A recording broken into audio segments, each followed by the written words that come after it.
Here we're going to work with perfect squares, and by the end we're going to be able to multiply two-digit numbers in our head. If we start to look at this square and we want to find the area of the square, we recognize that area is often length times width. And in this case it's s, or side, times s for the other side, or s squared.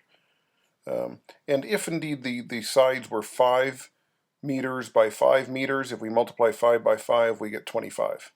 And if we multiply, if indeed now the sides were 15 by 15, 15 times 15, or 15 squared, is 225. If the sides were 25 squared, or 25 times 25, the area would be 625. And if the sides were 35 squared, the area would be 1225.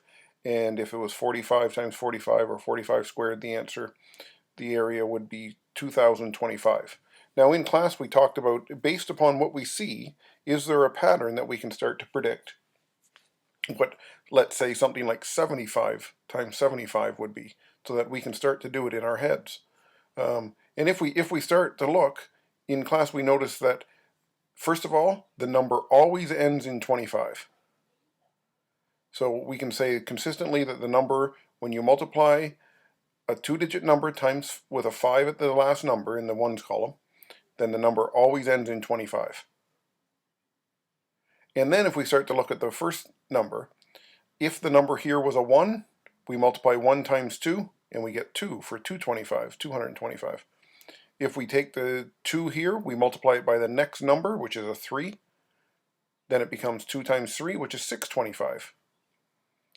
Next, if we had the 3, and we multiply it by the next number, 4, that's 3 times 4 is 12, that's 1225, or 1225. And lastly, if we multiply the 4 times 5, then we're going to get 4 times 5 is 20, we're going to get 2025. Therefore, if we took 75 squared, we know for sure that it ends in 25, and then we take the 7, multiply it by the next number, which is 8, 7 times 8, 56, the answer is 5,625, or 5625.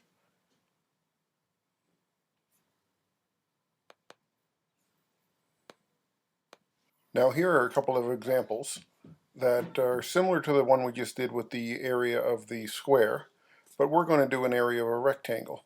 Now, in order for this to work, we're going to check two things.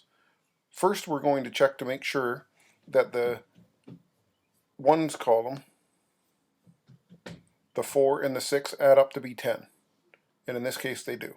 And second, we want to check to make sure that the tens column is the same. And in this case, they're both 2s, or 20. Therefore, now we take the ones column and multiply them. So 6 times 4 is 24, and this becomes the last two digits of our answer.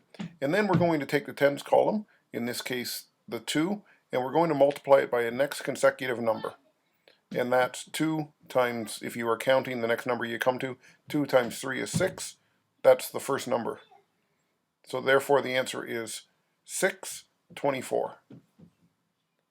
6, that's the first number, 24 is the last numbers, the answer is 624. Here's another example, 72 times 78. So imagine we have a rectangle 72 meters by 78 meters. Again, first we're going to check to make sure that the ones column add up to be 10, and in this case we have an 8 and a 2, and they add up to be 10. And then we check to make sure that the tens column is the same, and in this case they're both 70, and therefore we can proceed.